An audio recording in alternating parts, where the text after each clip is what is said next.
So also I just wanted some help actually on one more thing is we could have someone who can keep track of where we reach in the previous week, because for me, I read ahead so that I can prepare some parts of the discussion. So I don't always keep track of where we the last one. What I normally do is I put the post-it note where we stopped. That's a good idea.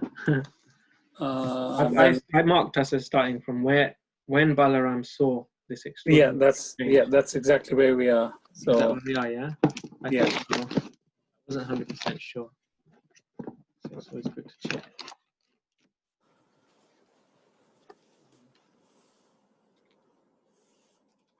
Okay. So I'll start with the invocation prayer. Krishna, Krishna, Krishna, Krishna, Krishna, Krishna, Krishna, Hey. Krishna, Krishna, Krishna, Krishna, Krishna, Krishna, Krishna, Hey. Krishna, Krishna, Krishna, Krishna, Krishna, Krishna, Rakshamam. Krishna, Krishna, Krishna, Krishna, Krishna, Krishna, Pahimam. Rama Raghava, Rama Raghava, Rama Raghava, Rakshamam.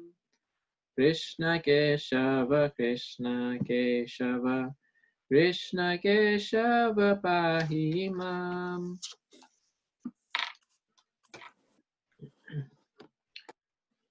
So, reading from 13th chapter of Krishna book, paragraph beginning, when Balaram saw this extraordinary exchange.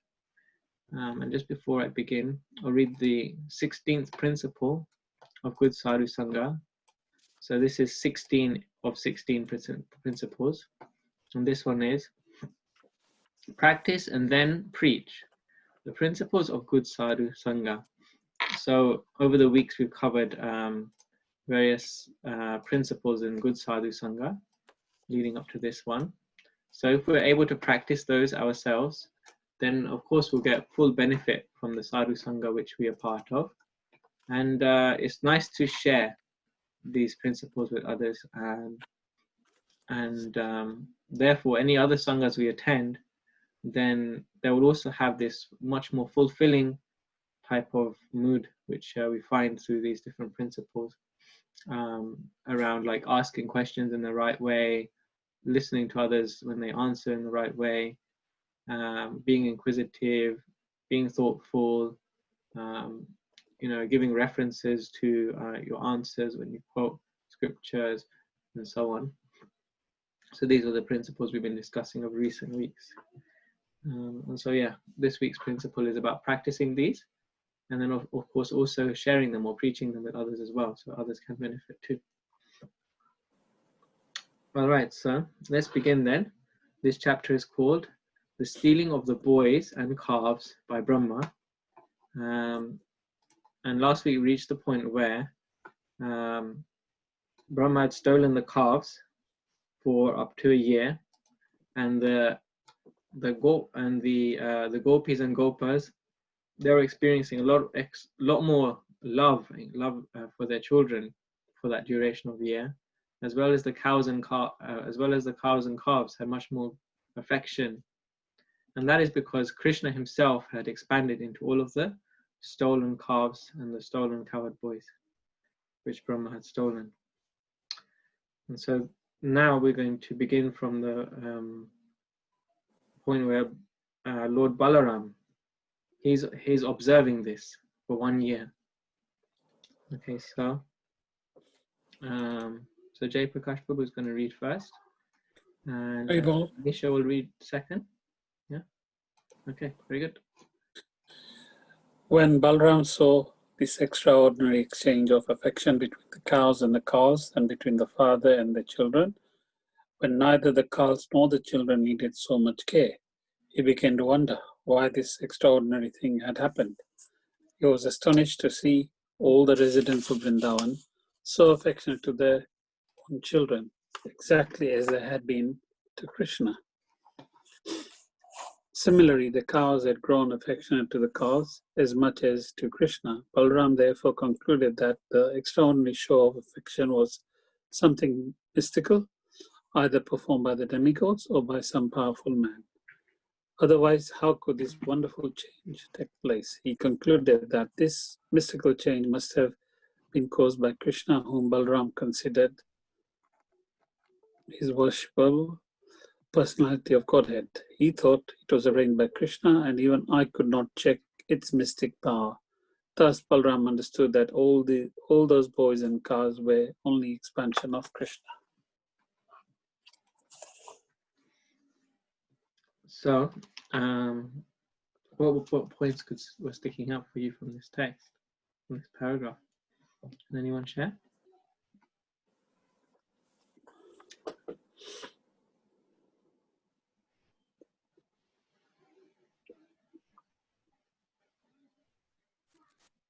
So, who is Balaram, first of all?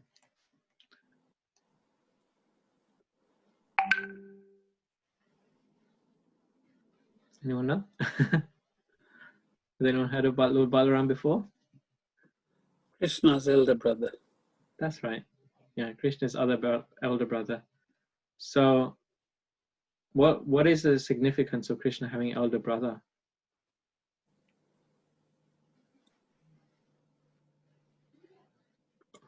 What is the role that Balaram plays in the life of Krishna? To protect him, guide him, Okay. and be there before anybody harms Krishna. Yeah, that's right. So he's always there serving Krishna. He's always by Krishna's side, and he is always there to serve Krishna. Sometimes it's said that Krishna is Swayam Bhagavan. He's the original personality of Godhead. So then Lord Balaram, he is Sevak Bhagavan. He's the original servant of Krishna. So he's also God. He's also Bhagavan. He's not an ordinary living entity. Of course, Krishna's brothers and sisters, his brother Balaram, his sister Subhadra, they're not ordinary people. They're actually as good as Krishna. Lord Balaram is as good as Krishna. And but he takes the role of the servant. In fact, all of the Guru Tattva is represented by Lord Balaram. Just like Lord Balaram, he is Bhagavan, but at the same time, he's the main servant of Krishna. He represents Guru because the Guru is the main person who shows us how to serve Krishna. So in this way, Lord Balaram is the first person who shows us how to serve Krishna. Therefore, he is the Guru. He represents the Guru Tattva as well. So in relation to this paragraph, what is the activity of Balaram in this paragraph?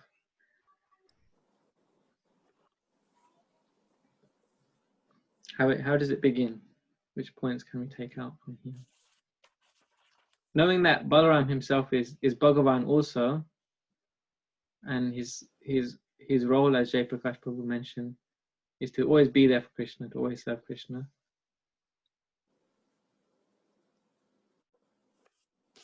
What was his observation? Lord Balaram's observation.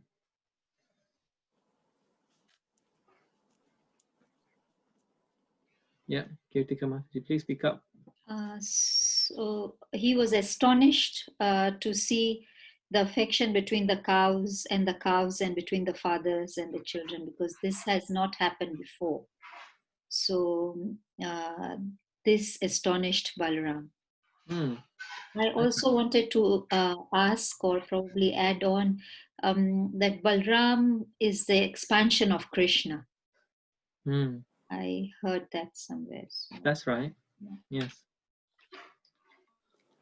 Can you explain more about that also on the subject? No, you asked who Balaram was. So the answer was yes, he was his protector, elder brother, but also the expansion of the Supreme Personality of Godhead. Okay. That's absolutely correct. Yeah. So in layman's terms, in plain English, What does it mean that Balaram is expansion of Krishna?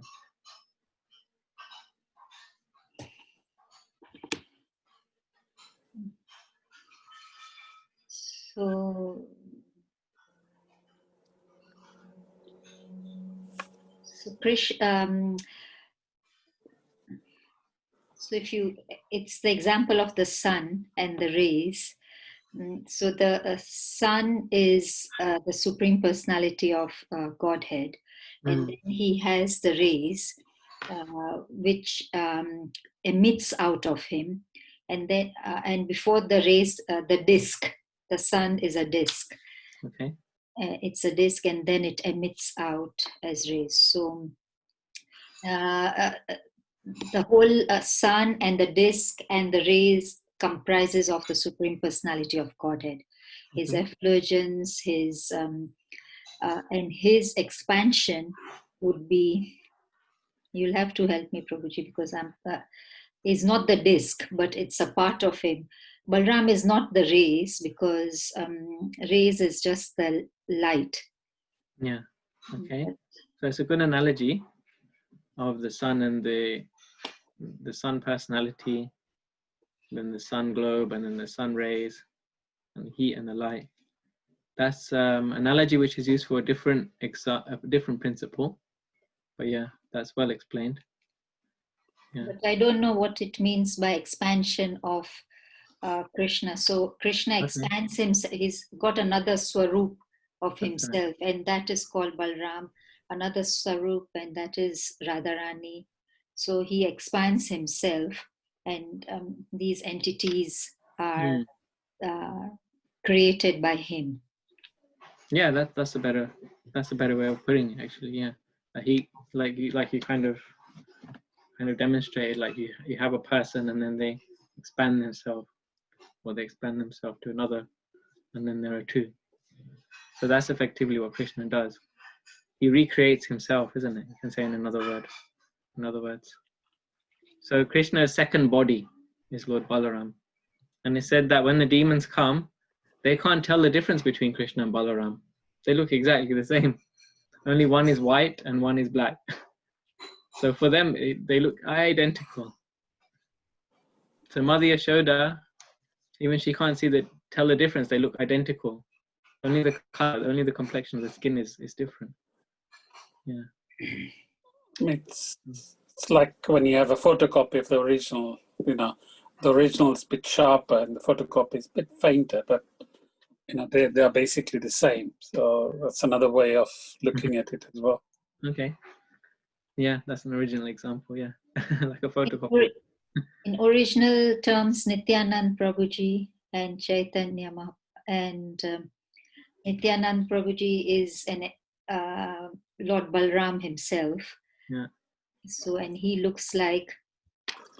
So when you see the two murtis, they both look alike.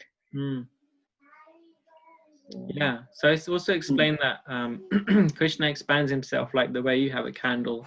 If you have a candle on a candlestick, and then you have many candlesticks, from the first candle which is lit, you light all the other candles.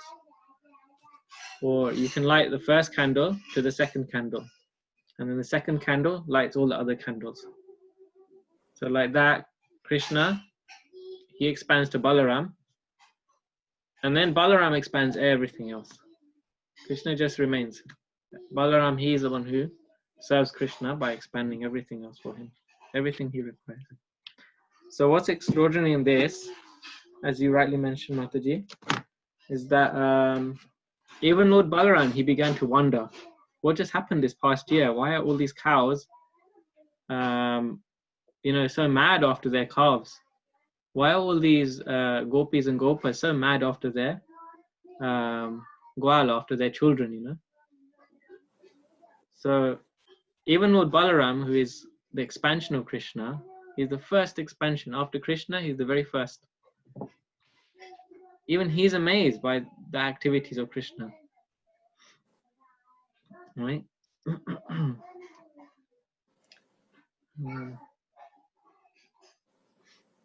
And so it was like something which came from his own he was trying to understand that, which we'll read in the next paragraph now. So we can continue. Balram inquired from Krishna about the actual situation. He said, "My dear Krishna, in the beginning I thought that all these calves and cowherd boys were either great sages and saintly persons or demigods, but at present it appears that they are actually your expansions. They are all you. You yourself are playing as the calves and the boys. What is the mystery of this situation? Where have those other calves and boys gone? And why are you expanding yourself as the calves and the boys? Will you kindly tell me what is the cause?"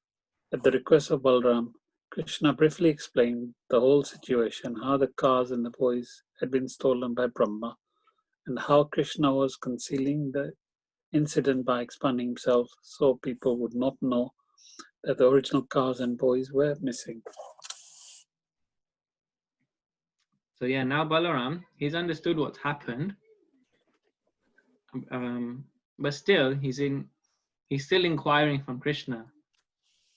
Okay, and remember we said Balaram, he represents the Guru. He's giving us example of how to understand Krishna. So he's even amazed how amazing Krishna is. And so what does he do? He understands what's going on, and then he asks Krishna. He inquires. So just like if we want to understand Krishna, we may read Krishna book, we may read Bhagavad Gita, Srimad Bhagavatam, other literatures about Krishna, but still the inquiry is there. How is in our culture, inquiry is so important, to approach a guru, to try and understand through a superior what the actual situation is. So he's representing that through this pastime.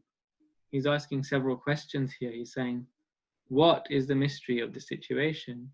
Where have those other calves and boys gone? And why are you expanding yourself? And he's saying, what is the cause? So he's asking all these different questions.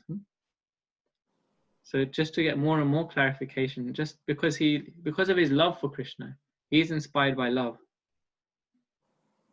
And because of that love, he wants to know more and more. He's impelled by that love.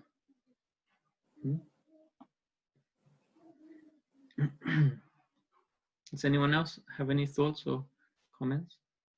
Hare Krishna, Mataji. You're on mute.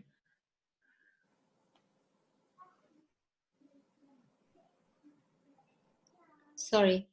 And also that Balram is the only one who recognized that this was Krishna's expansion. Yeah. Yeah. I mean, no one else guessed that, but Balram could see. And that day, I think Balram didn't go with Krishna.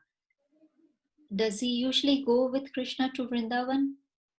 That's a good point you raised. I wasn't going to go into that detail, but we can discuss that. So yeah, actually,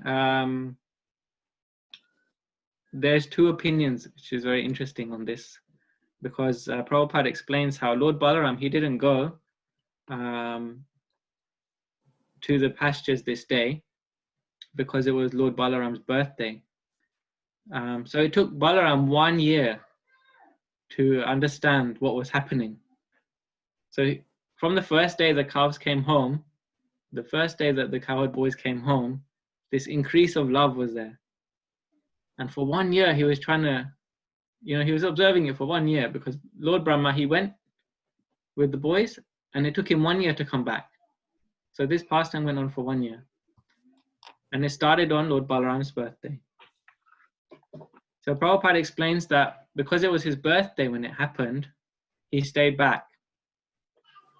And because he stayed back, then what we're about to read is Lord Brahma coming to see what's happened again. So this is the point where Lord Brahma comes back to see what's happened. It's taken him 1 year to come back. So that's one reason why Lord Balaram stayed back. Is that okay? Maybe we can discuss the next reason after reading the next paragraph, because it'll be more interesting at that point. Hare Krishna, Prabhu. Hare Krishna. I'm my humble apologies for being late. Please forgive me. No problem. Can you just I mean, I'll find it, but roughly where are you at the moment?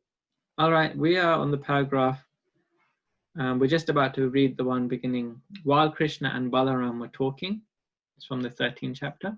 Okay, thank you. Okay, no problem. Priti, would you like to ask? Yeah, Hare Krishna. I wanted to ask, what does Balaram mean when he says, when neither the calves nor the children needed so much care? Okay, because he's seeing that there's just overflow of affection from the caregivers of the calves and boys. And, that can happen occasionally. Like, for example, when it's someone's birthday that we're reading, then there's extra affection, isn't it? But this was like for one whole year, it was just going on and on and on. Yeah. So he brought out a nice point there that he was just like, why is there so much extra affection every day for 1 year? So he came through his own understanding. He came to that understanding, through his own understanding. He came to that conclusion. Thank you. Okay. We can continue, I think, unless anyone wants to say any more. Prabhu? While Krishna and Balaram were talking, Brahma returned after a moment's interval, according to the duration of his life. We have information of Lord Brahma's duration of life from Bhagavad Gita. 1,000 times the duration of 4 ages, or 1,000 times 4.32 million years, constituted Brahma's 12 hours. Similarly, 1 moment of Brahma's time is equal to 1 year of our solar calculation. After 1 moment of Brahma's calculation, Brahma came back to see the fun caused by his stealing the boys and cars. But he was also afraid that he was playing with fire. Krishna was his master, and he had played mischief for fun by taking away his cows and boys. He was really anxious, so he did not stay away very long. He came back after a moment. By his calculation, he saw that all the boys and cows were playing with Krishna in the same way as when he had come upon them. Although he was confident that he had taken them and made them lie down, asleep under the spell of his mystic power. Brahma began to think, all the boys and cows were taken away by me, and I know that they are still sleeping. How is that a similar batch of boys and cows is playing with Krishna? Is it that they are not influenced by my mystic power? Have they been playing continually for 1 year with Krishna? Brahma tried to understand who they were and how they were uninfluenced by his mystic power. But he could not ascertain this. In other words, he himself came under the spell of his own mystic power. The influence of his mystic power appeared like snow in the darkness or a glowworm in the daytime. During the night's darkness, the glowworm can show some glittering power, and the snow piled up on the top of the hill or on the ground can shine during the daytime. But at night, the snow has no silver glitter, nor does the glowworm have any illuminating power during the daytime. Similarly, when the small mystic power exhibited by Brahma was before the mystic power of Krishna, it was just like snow at night or glowworm during the day. When the man of small mystic power wants to show potency, the presence of greater mystic power, he diminishes his own influence. He does not increase it. Even such great personality as Brahma, when he wanted to show his mystic power before Krishna, became ludicrous. Brahma was thus confused about his own mystic power. And so this is why the chapter is called Brahma Vimohan Leela. It means that, like, in Sanskrit, the name of the chapter is Brahma Vimohan Leela, which means the bewilderment of Brahma. So this is explaining that point. So coming from the beginning of the paragraph, we discussed this a little bit already. So how is it that Lord Brahma took 1 year to come back to Krishna? Can anyone say? To him, that was like one moment of his lifetime. Okay, and why is that? Why is it for us it would be 1 year, for him it would be one moment? I suppose just a different time cycle. Brahma's time span and lifespan is different to ours. Mm-hmm. So did anyone find that interesting? Now, so on the different planetary systems, the span of time, it varies, you know. So 1 day on Earth is different to 1 day in Svargaloka, is different to 1 day on Tapaloka, on Janaloka, Mahaloka, all these different planetary systems up to Satyaloka, where Lord Brahma is. The span of time is different. So within this universe, even the experience of this universe varies depending on where you are. Even on this planet, isn't it? Like you have in different countries, you know, some countries are some hours ahead, some hours behind. Some of them have more daylight, some of them have less daylight, depending on, you know, where you are, north or south or east or west. Yeah? So various climates. So in the same way that you can apply that principle to the whole universe. And so Brahma, he went for one moment to his place where he was hiding the calves and boys and back. And that was a year of our time.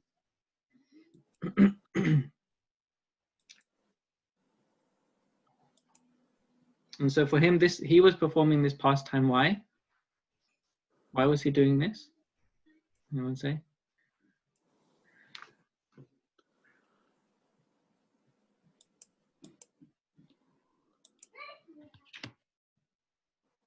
Have a guess. I can try. Hare Krishna. Hare Krishna. Sorry if there's too much noise. I don't know if you can hear me properly. Yeah. But was it because We've lost you. You still with us? Okay. No Panchali right now. can you hear me, Prabhu? Now we can. Okay, all right. What, Sorry. Calling in from India, right? I'm still in India. Sorry. Yeah. So I'm sorry about the connection. So I might go offline any minute. So is it because he just wanted to check why the demigods and everybody were worshipping this small child Krishna, and he just wanted to know. He just didn't believe that the small child was the absolute power, and he just wanted to test that. So not sure if I'm right or wrong, but he just didn't. He just wanted to see why everybody was in awe of the small child. Yeah, that's right. He wanted to test the extent of Krishna's power, and he wanted to show that. And for him, that was like a kind of intellectual fun. Another aspect of this we haven't discussed yet is so on different planets they have different degrees of material covering.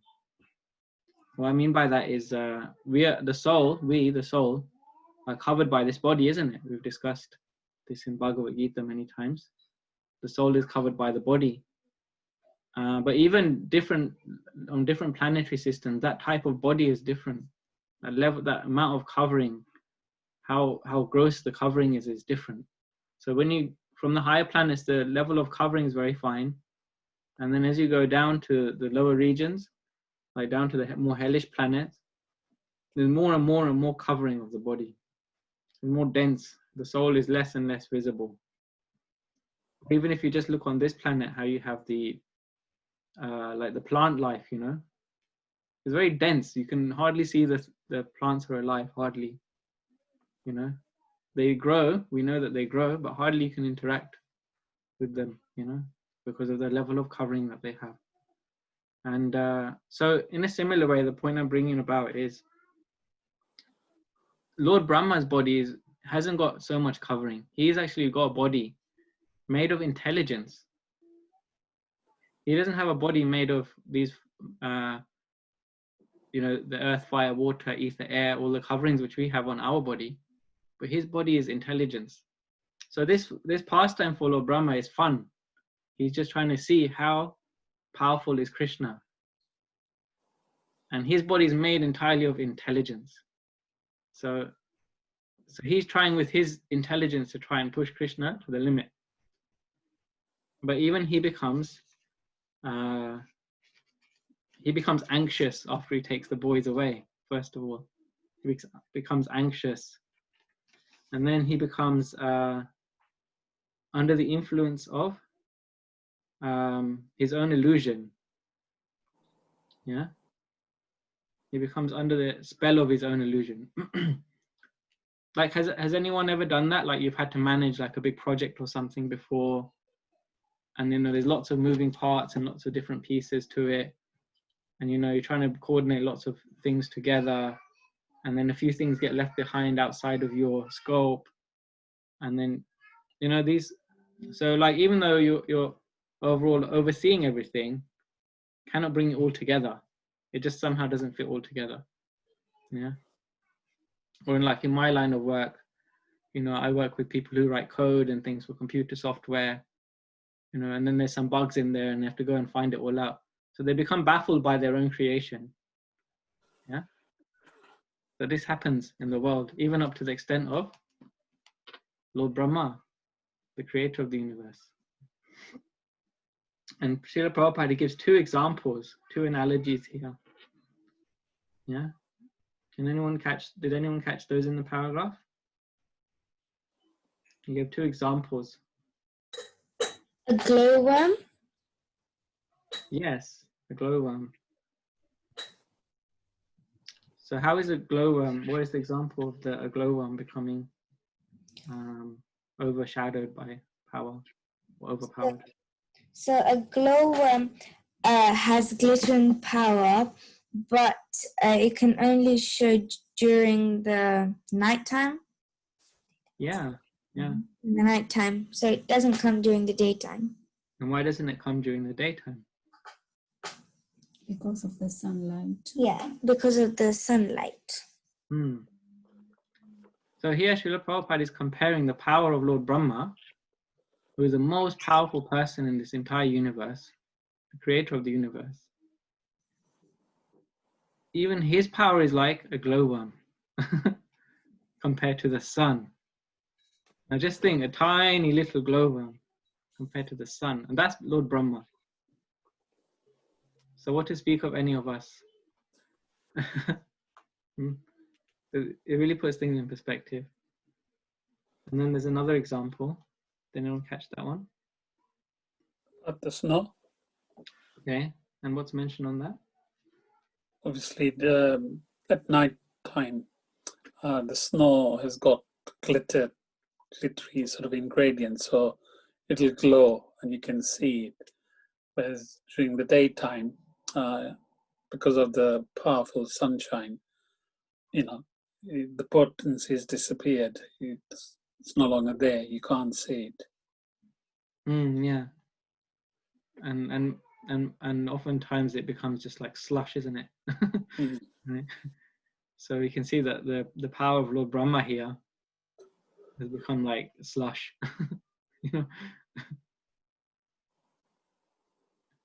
So he's become bewildered by his own power.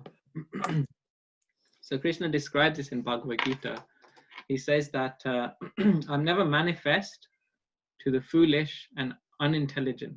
He says, for them, I'm covered by my internal energy, my yoga maya, Krishna says in chapter 7. So Lord Brahma, he saw Krishna as a small boy, and he knew that he was the Supreme Lord, but he wanted to test that, and then he tested it, and then even he became bewildered by the process of him testing how powerful Krishna was. So Krishna covered him with yoga. Krishna covered himself with yoga maya, so that Brahma couldn't estimate how powerful he was.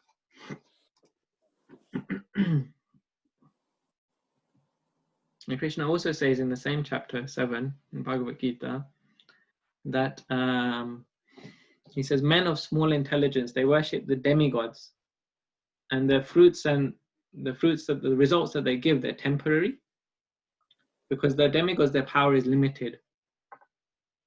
So in this pastime, it's also shown how limited Lord Brahma is. You know, he's the highest of all of the devas, Lord Brahma, and he is compared to like a glowworm beside the sun. So it's such a stark difference between the Supreme Lord and the devas.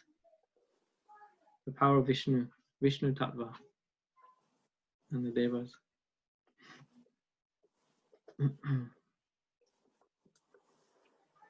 Okay, so we can continue reading unless there's any further comments or questions. Jai Prakash Prabhu? In order to convince Brahma that all those cows and boys were not the original ones, the cows and the boys who were playing with the Krishna transformed into Vishnu forms. Actually, the original ones were sleeping under the spell of Brahma's mystic power, but the present ones seen by Brahma were all immediate expansions of Krishna or Vishnu. Vishnu is the expansion of Krishna, so the Vishnu forms appeared before Brahma. All the Vishnu forms were of bluish color, dressed in yellow garments. All of them had 4 hands, decorated with clubs, discs, lotus flower, and conch shell. On their heads were glittering golden helmets inlaid with jewels. They were bedecked with pearls and earrings and garlands with beautiful flowers on. On their chests was the mark of Srivatsa. Their arms were decorated with armlets and other jewelry, and the necks were just like conch shells. Their legs were decorated with bells, the waists with gold bells, and the fingers with jeweled rings.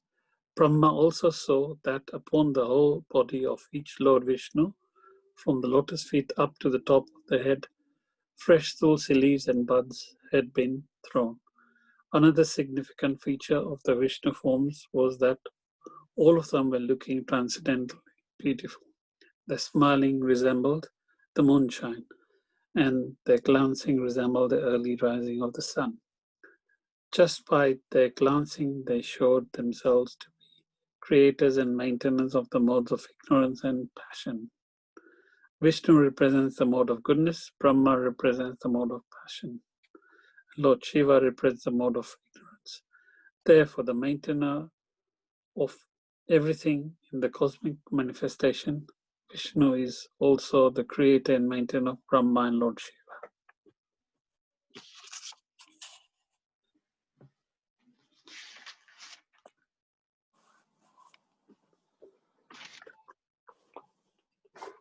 Okay, so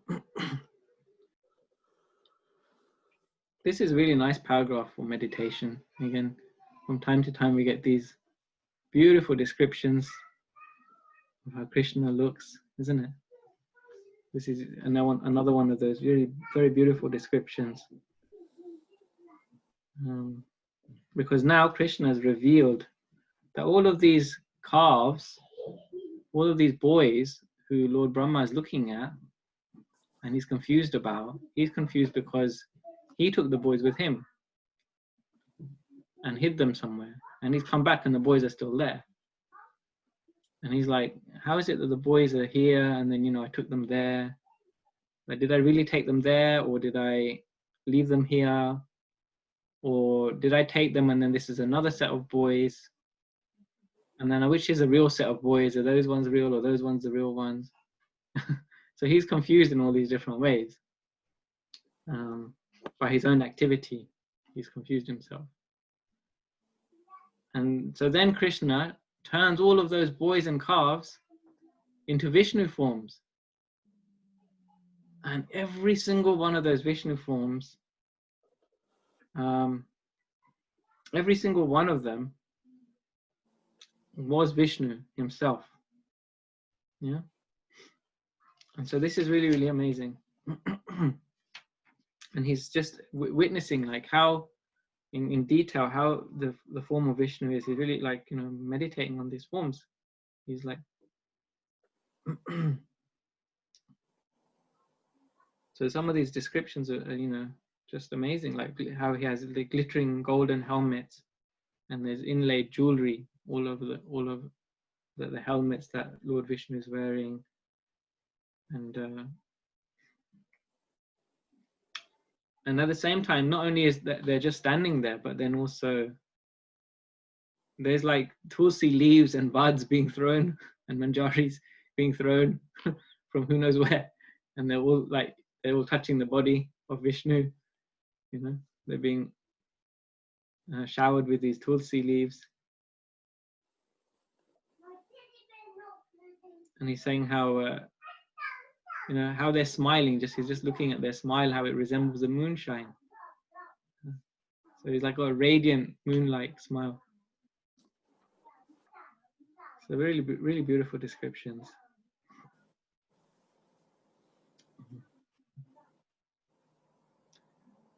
Okay, we can continue now. Maybe we could have the next reader. Linisha, will that be you? Hare Krishna Prabhu, I have a doubt. Can I ask, please? Yes, please, Mataji. I hope I'm able to answer. Here they mention Vishnu represent the mode of goodness, Brahma the mode of passion, and Lord Shiva the mode of ignorance. Could you please explain that in detail, Prabhu? I'm not getting that. Lord Shiva is the mode of ignorance? Yes, so there are, just like how we spoke about Krishna being the original Supreme Personality of Godhead. And then his first expansion is whom? Brahma. First expansion is Balram. Balram, yeah.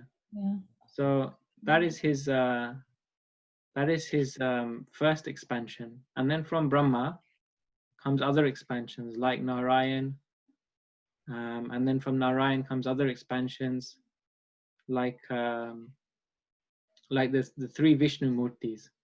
Mahavishnu, from him all the universes come. Then the Garbhodakshay Vishnu, who enters into the universe. And then from him comes the Ksharodakshay Vishnu, who enters into everyone's heart. And then there's also Lord Brahma and Lord Shiva. They're also considered as expansions of the Supreme Lord. But Lord Brahma, Lord Shiva, they're not the same in quality. They don't have the same quality of Vishnu. They're not Vishnu Tattva, the way that all the expansions I mentioned are. So there is a Vishnu Tattva, which is the Supreme Lord. And then there are other expansions, which is called the Purusha avatars. So Brahma, Vishnu, Mahesh, they're called the Purusha avatars. And they are the controllers of the three guna, the three modes of material nature. So in Bhagavad Gita, what the three modes of nature is explained in detail. It's in chapter, I think, 16 onwards, 16, 17 onwards. 16, 17, let me just check. So it's explained there in more detail how the three modes of nature work. Yeah, sorry, actually it's chapter 14, three modes of nature. So each one of these modes of nature, they shape the experience which we have of the world, you know. So they're controllers of each one of these three modes. So the controller of goodness is Vishnu, the controller of passion is Brahma, and the controller of ignorance is Lord Shiva. Yeah, and it's just like if when I say that it shapes the experience of this world, what I mean is like just now we can see each other through the screen. Now, if I put a filter over my screen, or if I put a filter over my camera, like a red color filter, then everything in my room will look red to you. Your experience of this area will look different. If I put a blue filter, everything in the room will look blue colored. You'll have a different experience. If I put a yellow filter, again, the room will look yellow. So we experience everything in this world through these three filters. these three modes of nature are like filters in this world. They're modes of material nature. But when you remove all those filters, you actually see what is happening. That's when you see with transcendental vision. That's when you're above the modes of material nature. So these three personalities, they're very, very powerful because they effectively control the way everyone perceives the world and themselves. Is that okay? Okay, Prabhu, thank you. Detailed explanation. Thank you, Prabhu. So that's why there are these three murti. So everybody, generally in Hinduism, the three murti are considered the highest. Yeah. But the scriptures describe that there's so much more to this world. There is also a spiritual world, which is free from these three modes of nature. Yeah. And so this is what we're interested in. We're interested in the spiritual world, not in the material world. We want to go beyond. We want to live beyond this world. And so then we have to go beyond the mode of goodness, passion, ignorance. And so that's why Krishna is exhibiting all these pastimes in this world.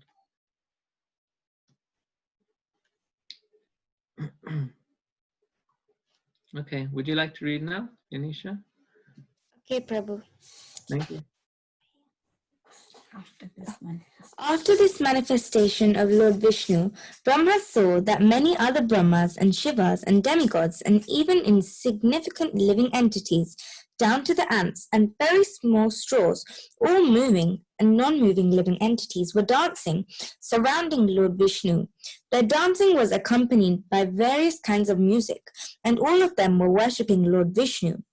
Brahma realized that all those Vishnu forms were complete in mystic power, from the anima, perfection of becoming small, like an atom, up to becoming infinite, like the cosmic manifestation.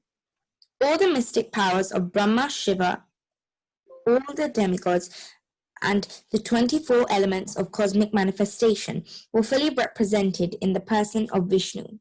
By the influence of Lord Vishnu, all subordinate mystic powers were engaged in his worship. He was being worshipped by time, space, the cosmic manifestation, reformation, desire, activity, and the three qualities of material nature. Lord Vishnu, Brahma, also realized is the reservoir of all truth, knowledge, and bliss. He is the combination of three transcendental features, namely eternity, knowledge, and bliss, and he is the object of worship by the followers of the Upanishads.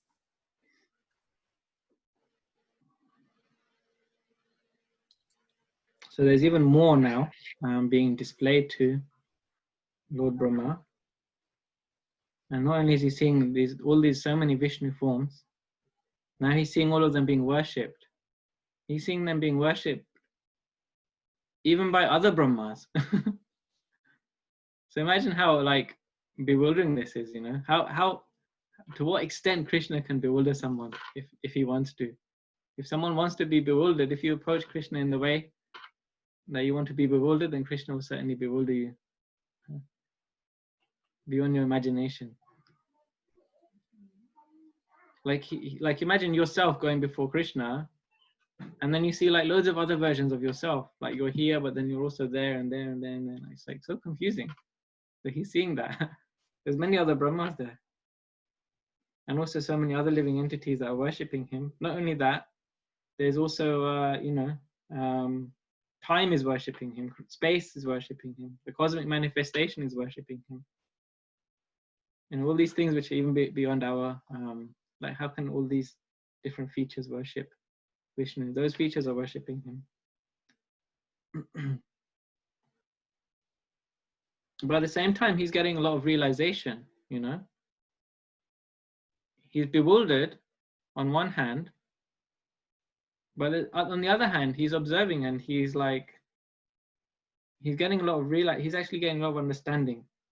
So in the last sentence, it says, when the last couple of sentences before the end, Brahma also realized, yeah, how that Krishna is a reservoir of all truth, knowledge and bliss. He is Satchit Ananda Vigraha. And in fact, even in Brahma's own prayer, the Brahma Samhita, he says this. He said, what is it? Ishvara Parama Krishna, Satchidananda Vigraha, Nadir Adi Govinda, Sarva Karana Karanam. This is the first verse of the Brahma Samhita. So if you ever want to explain who is Krishna to anyone, this is the verse to learn. This verse is like, it completely explains who is Krishna. Ishvara Parama Krishna. Now, of all of the Ishwaras, of all of the controllers, the Parama, Ishwar Parama is Krishna. The greatest of all the controllers is Krishna. Why? Because he is Satchit Ananda Vigraha. His very body is completely spiritual. Like we said, what kind of body does Brahma have? He has the highest body in this universe. What kind of body is his body made from? Anyone remember? Intelligence? Yeah, so even Lord Brahma's body is made of a material element. Intelligence is a material facility. But Krishna's body is even more subtle than that. He is pure spirit. Doesn't have any covering, any condition, any material condition. So Brahma is conditioned by his intelligence. We are conditioned by so much more. Like, just like someone on our level would think, wow, to be just pure intelligence is like pretty awesome. Huh? We're covered by so much matter, so much other things. Yeah? Our vision is so dense, we cannot even see past the walls around us. Brahma has a body of intelligence. He can see through walls, he can see through everything, But Krishna is Satchid Ananda Vigraha. He can see in the very heart of someone. He can see what is their desire even before they can see. So Satchidananda Vigraha. Anadir Adi Govinda. That he's Anadi, he has no beginning, he has no middle, no end, he's unlimited. And still, Anadir Adi Govinda. He's still in his original form as Govinda. And Govinda means he is the master of the cows and the senses. So Lord Brahma has stolen Krishna's cows. How dear are the cows to Krishna? His very name is Govinda. He loves the cows so much. Even his name incorporates the name of the cows. Govinda. Nadir Adir Govinda. Sarva Karana Karanam. That he is the cause of all causes. Sarva Karana Karanam. Karana means activity. By his activity, all other activities can happen. So like Srila Bhakti Siddhanta Saraswati Thakur, who is Srila Prabhupada's spiritual master, he says that Krishna is the super efficient cause. So just like if you have to how can I explain? Maybe this is a bit of a crude example, but I'll try. If you have to say go somewhere, then you go to your vehicle and you sit in your vehicle, and then your vehicle takes you, isn't it? And someone asks you, how did you get here? I came by car. Yeah? So the car took you from A to B. But if you're not present in the car, then the car can't take you, right? Maybe it's a bit of a crude example, but so the car is the cause of you're reaching another place. But if you're not even present in the car, then how will the car move? So Krishna is like that. He is not the cause of things happening. He is not the cause of things happening. He is a super efficient cause. He is the cause of the cause of the cause of the cause of the cause of something even happening. Without Krishna even being present, being existing himself, nothing else can even happen. I don't know if that makes too much sense. So this verse is very important from the Brahma Samhita. This is the realization of Brahma. This is understanding of who is Krishna. So if we can see, if we can even learn this verse, it's really, really powerful. And it's a very helpful verse for explaining who is Krishna to others. Yeah? Okay.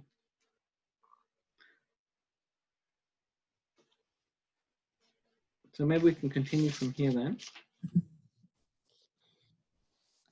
Brahma realized that all the different forms of boys and calves transformed into Vishnu forms and were not transformed by a mysticism of the type that a yogi or a demigod can display by specific powers invested in him. The calves and boys transformed into Vishnu Murtis or Vishnu forms were not displays of Vishnu Maya or Vishnu's energy, but were Vishnu himself. The respective qualifications of Vishnu and Vishnu Maya are just like fire and heat. In the fire, there is the qualification of fire, namely warmth, and yet heat is not fire. The manifestation of the Vishnu forms of the boys and calves was not like the heat, but was rather the fire. They were all actually Vishnu. Factually, the qualification of Vishnu is full truth, full knowledge, and full bliss. Another example can be given with material objects which are reflected in many, many forms. For example, the sun is reflected in many water pots, but the reflections of the sun in the many water pots are not actually the sun. There is no actual heat or light from the sun in the pots, although they appear like the sun. But the forms which Krishna assumed were each and every one full Vishnu. The specific word used in this connection is Satya Jnanandana. Satya means truth, Jnana, full knowledge, Ananta, unlimited, and Ananda, full bliss. Yeah, so here it's becoming quite technical, isn't it? This end of this chapter. And essentially what Brahma is realizing through his illusion is that that all of the forms of Vishnu which he's seeing is not Vishnu Maya. It's not like an illusion which he's seeing. He's not seeing an illusion. Or in other words, like, it's not a magic trick, you know? Like, you know, sometimes you get these, like you sometimes get these mirrors and these kind of holograms and things, you know? And you see one form, but then it's reflected in so many places, and you see like reflections of that same form. I think you get these things where you can put you can look inside them. They're like goggles, and then you spin the thing, you know, you spin the wheel and you see different images coming. So this is all like, you know, like magic tricks or mystic, you know, optical illusions it's called, right? So what he saw wasn't like an optical illusion. What he saw was actually Vishnu, Vishnu, Vishnu, Vishnu, multiple forms of the same Vishnu. So he saw something which was like so much beyond him, even one Vishnu. But he saw, because he saw Krishna, he saw the source of all of those Vishnus as well. And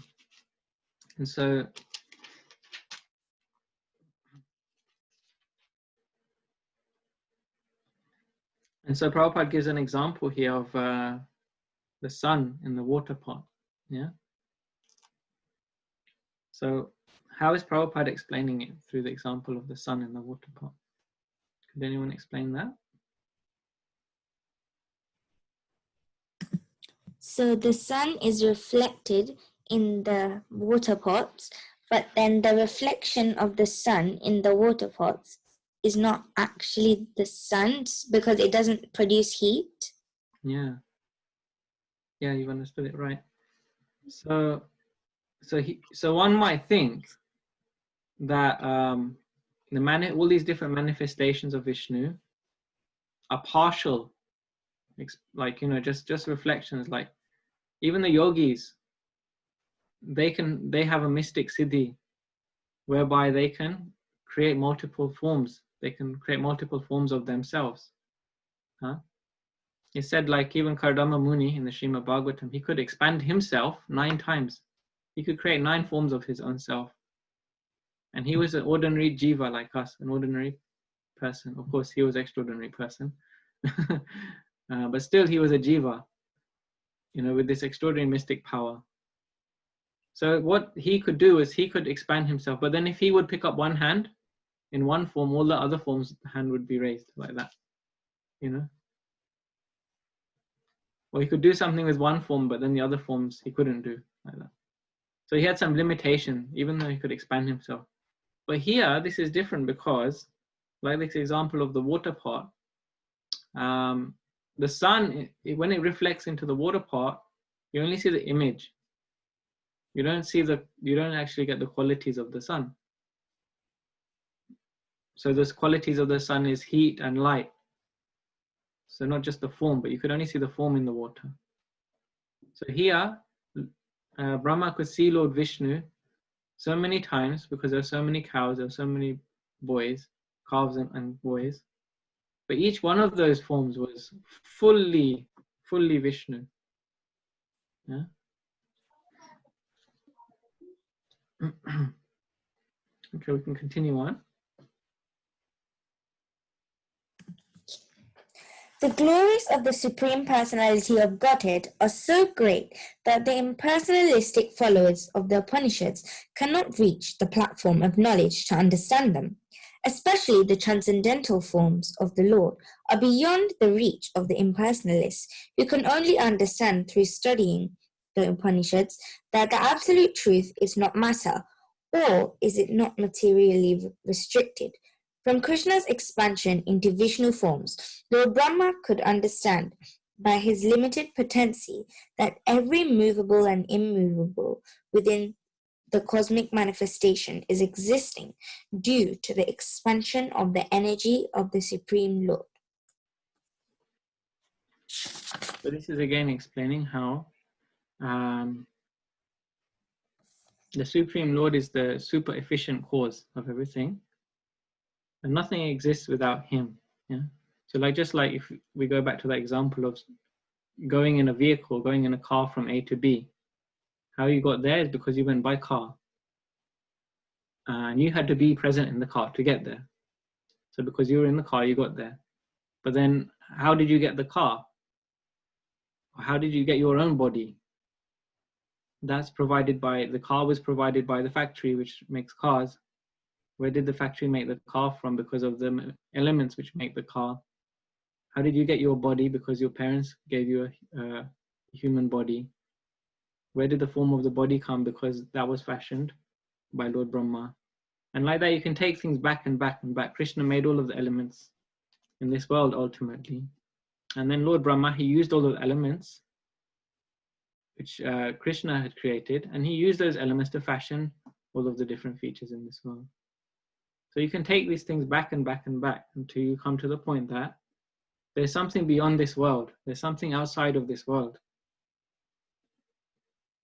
And so what's interesting here is it says at the beginning of the paragraph that even the followers of the Vedas, and today we find this very often, the followers of the Vedas, or the Upanishads specifically here it says,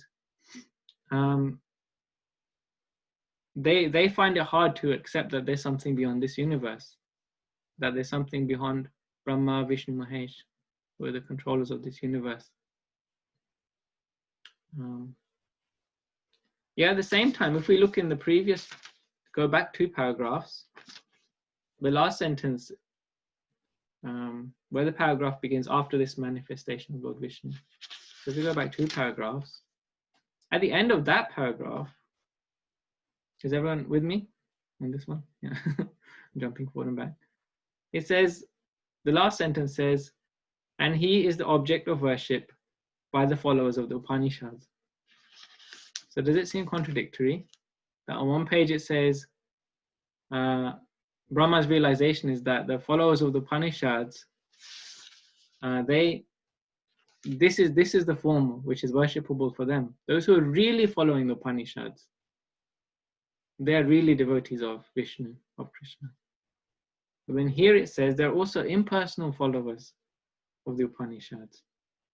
So the impersonal followers, they don't have complete knowledge. Those who don't understand that there's something beyond this world, they don't have complete knowledge. And so that's kind of the prominent philosophy in Hinduism these days. It's impersonal natured.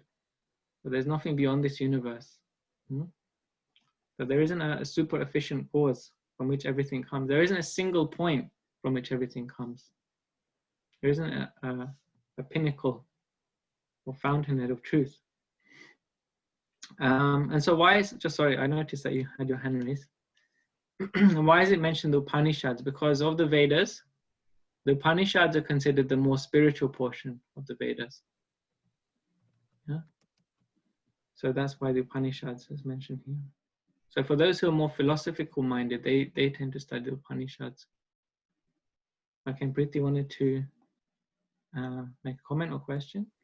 Yeah, it's just that I know some other people who also take the Bhagavad Gita and they say, oh, you know, God can be personal or impersonal.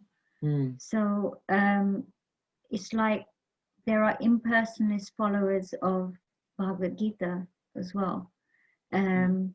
Yeah, like I don't like. Obviously, some people say it's in the Sanskrit translation. Some of them that that bit where it says I don't know. There was a text where it goes I am the God or like I am supreme, and people may change that around to mean something else. Like regarding Sanskrit translation. Right. But yeah, I just find that surprising. Yeah. Yeah. So even the Bhagavad Gita sometimes it's called Gita Upanishad, you know, it's also considered Upanishad. In that it's Upanishad in nature, it has spiritual subjects in it. And, you know, anywhere that you find these spiritual subjects, you will always find people who want to misconstrue the meaning. You know, people always want to, in this material world, people are conditioned. People are conditioned to intellectualize, just like Lord Brahma is doing here. He tried to intellectualize, tried to understand Krishna, he tried to, you know, understand Krishna through his own intelligence. But that has its flaws. And that's why Bhaktivinoda Thakur, as we've described in every chapter, he says that the demons they represent different anarthas or unwanted qualities. And his comments on this chapter is that this pastime, Lord Brahma, he represents mundane scholarship. Lord Brahma, in this pastime, he represents, you know, too much intelligence, trying to work it all out, trying to be too intellectual. And so then you can cut the Sanskrit words in different ways to mean different things. But Krishna very clearly says many, many times in Bhagavad Gita, you know, aham sarvasya prabhavo, you know, statements are very, very, you know, explicitly clear that I am the source of material and spiritual world. Yeah. So, but then still they because of their tendency to intellectualize, to philosophize too much, they miss the point.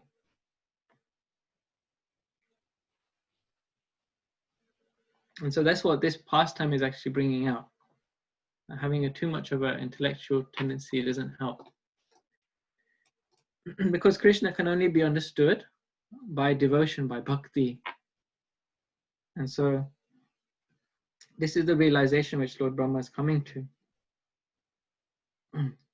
So we could read on.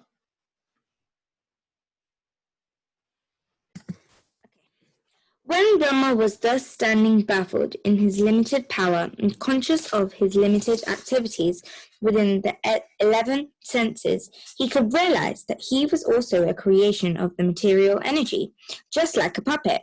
As a puppet has no independent power to dance, but dances according to the direction of the puppet master, so the demigods, and the living entities are all subordinate to the Supreme Personality of Godhead. It is stated in the Chaitanya Charitamrita, the only master is Krishna, and all the others are his servants. The whole world is under the waves of the material spell, and beings are floating like straws in water, so their struggle for existence is continuing. But as soon as one becomes conscious that he is the eternal servant of the Supreme Personality of Godhead, this Maya, or illusory struggle for existence, is immediately stopped.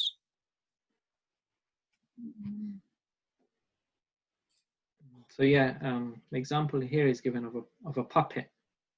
Yeah? There's no independent power. So he's realizing, even though I'm so powerful, I've only got my power because Krishna has given me the power to do anything. And another example is given of the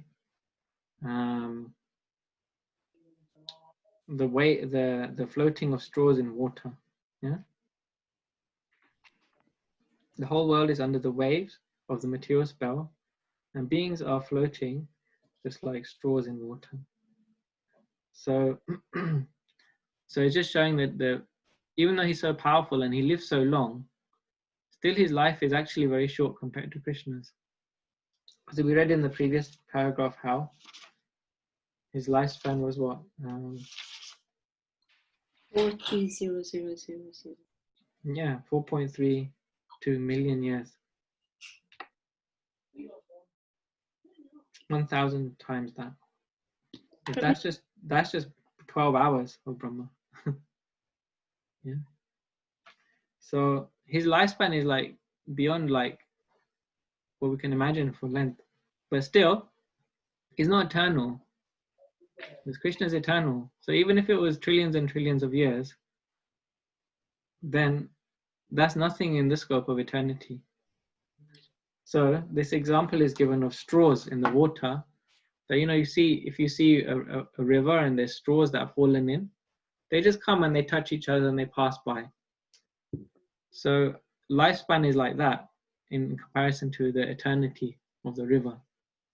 They just come and touch and then they move on. So his experience is so limited in that way.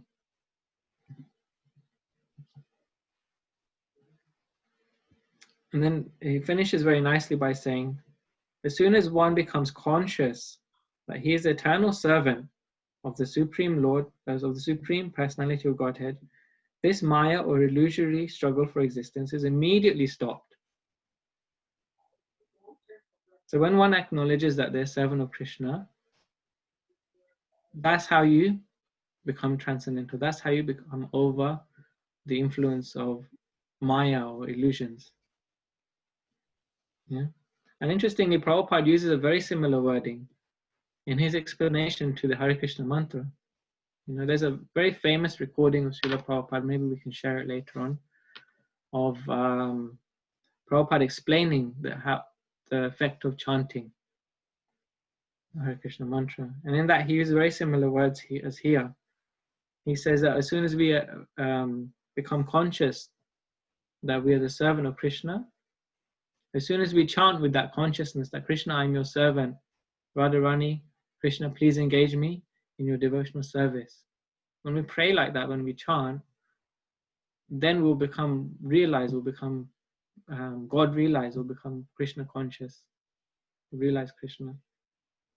So that's actually what is required to understand Krishna, to submit to Krishna. Like, Krishna, I can't understand you unless you reveal yourself to me. Just like how in this past time, Brahma, he couldn't understand the power of Krishna. But Krishna revealed himself to Brahma. He took away the Vishnu Maya. He showed him the Vishnu Murti.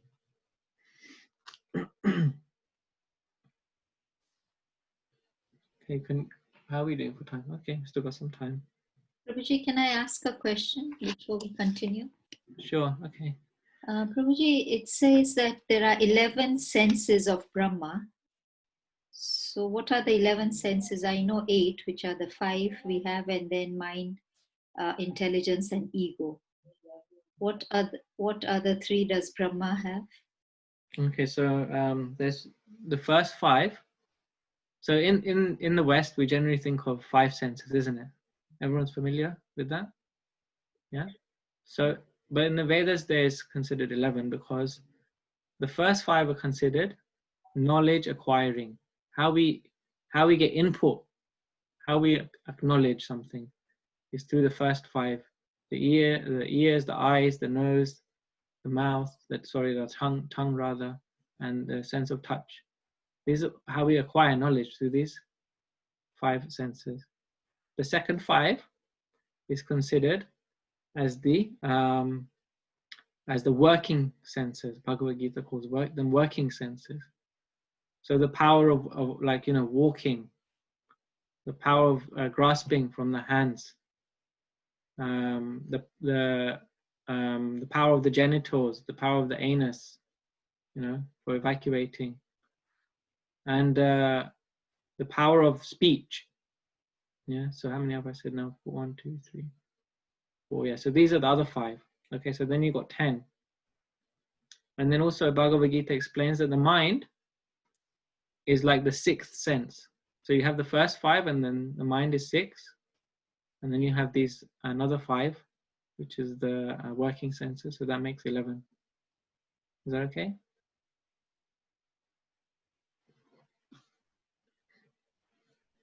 So he was practically using all of those senses, right, to try and understand Krishna. That's what's said here. Everything from him running back and forth to see, where is the boys? Are they here or there? Through to like smelling the tulsi leaves which are being thrown upon the body of Vishnu, which we read about. So all his senses are just like, whoa, what's going on?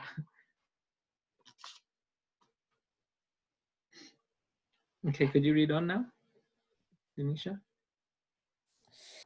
Lord Brahma, who has full control over the goddess of learning and who is considered to be the best authority in Vedic knowledge, was thus perplexed.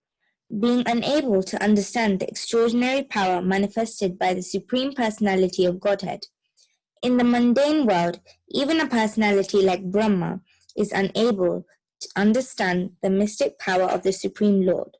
Not only did Brahma fail to understand, but he was perplexed even to see the display which was being manifested by Krishna before him. Okay. So here is giving another feature of who is Brahma. He is the husband of the goddess of fortune, whose name is? Anyone know? Saraswati? That's right, Saraswati Devi. So goddess Saraswati is his wife, is his consort. So of course we give full respect to the devas. So it's not that we, because many times you'll hear in the Krishna conscious discussions that Krishna is so great and the demigods, they will become defeated, So sometimes this disturbs some of the audience members. But it's not that we don't appreciate the devas for who they are. It's not that we disrespect them. Because as you can see here, they are very great personalities. Like he's the husband of all learning and arts, who is Saraswati. And Prabhupada writes, he's considered the best authority in Vedic knowledge. So even the best authority in Vedic knowledge. So we have due respect. Due respect means respect up to the point it's worthy. So certainly we respect the devas, but we don't worship them as such. We don't worship them as the supreme. You see that there is a distinction still. So you can say there are multiple layers. We don't just say there's us and then there's everybody equal. But we acknowledge that there is us, and then there's various layers of the devas and the different planetary systems. But then even beyond this universe, there is Vishnu and Krishna, even ultimately. Yeah. Did you want to comment, Smita Mataji? Yeah, I was just saying that this devas, they're like the demigods, aren't they? That's right, yeah. Same word. So we could not pray to them like we pray to Krishna, but we could pray to them to give their blessing in like we pray to devotees and pure devotees. We could, is that right? So we could be like you said that, you know, we respect them, but at the same time we can ask for their mercy to get closer to Krishna, or Yes, that's right. So we should acknowledge them for who they are. And the devas, they're all representatives of Krishna's material energy. Yeah. because they are devotees themselves. Yes, and as we saw from previous pastimes, and even in this pastime, they also get bewildered. So we can pray to them for their mercy and for their guidance and blessings. But we can also understand that they have some limited ability to reciprocate that. Yeah, just like as Brahma here, who is the head of all the devas, has some limited capacity in this pastime. And actually they're enacting this. They're part of the Leela. They're part of the drama, the enactment, to show us actually. So this is actually their mercy, that they're showing us that they're not the supreme. So it's not necessary. We would say it's not necessary to worship the demigods. But if in certain circumstances the situation is such, then we can understand that they are the servants of Krishna. You know, just like in the government, you have different departments. You have the Department of Electricity, you have the Department of Health, the Department of Education, the Department of Defense, and so on and so forth, right? So you wouldn't go to the defense minister and say, give me good health, you know, or something similar. You know, you wouldn't. They have they've invested with a particular power. So like that, Krishna has invested them with a particular power. So that's the function that they will play. That's it. But then if you have a relationship with the king, who is the head of all of the government, he's the head of the prime minister and all of the government ministers, then there's no real need, there's no necessity as such to approach the devas. But if you have a relationship with the king, and you suppose you come across the devas, then you appreciate actually, or let's say you have a relationship with the king, but you come across the ministers of the government, you wouldn't disrespect them, you would appreciate that, yes. They have their role in the government too, they are doing something for the government too. They have they've been invested with power because of their responsibility too. So it's like that. So we want to have that relationship with Krishna, the Supreme Lord, who is like the king of all of the other lords. Is that okay? Yeah, I think that the way you explained it really does make sense. How to look at the devas now. Yeah, thank you. So this is how Prabhupada explains that you have like a government, a cosmic government, but it's restricted to this world. But Krishna, he's beyond. He's even beyond this world, transcendental, fully spiritual. Okay. So how are we doing for time? We've hit 9 o'clock, and I think we've still got quite a few paragraphs ahead before we finish this chapter. I was hoping we could finish this chapter, but it's reached time now. So shall we end it here? And we can continue next week. These last few paragraphs have been quite philosophical for Tuesday evening. So next we have the sweet prayers of Lord Brahma after this chapter. Should be interesting to go into. So thanks everyone for your time and kind attention and contributions. Also just want to say Hare Krishna to my friend Vimal here, who joined us late in the evening. Thanks for joining in. Thank you. Hare Krishna. Hare Krishna, Vimal. All right. Srila Prabhupada ki jai. Hare Krishna, everybody. Wish you a blessed week ahead. Thank you. Hare Krishna. Thank you, Hare Prabhu. Krishna. Hare Krishna. Hare Krishna. Thank you, Prabhuji. Hare Krishna. Thank you. To everybody, thank you for praying for my husband, Satyanarayan Prabhu. He's now stable and still in ICU, but he's stable. So thank you very much to everyone. Yeah, thank you. That's good news. Hare Yeah. Krishna, Mataji. Say, Hare yeah. Krishna, Mataji, we will continue praying.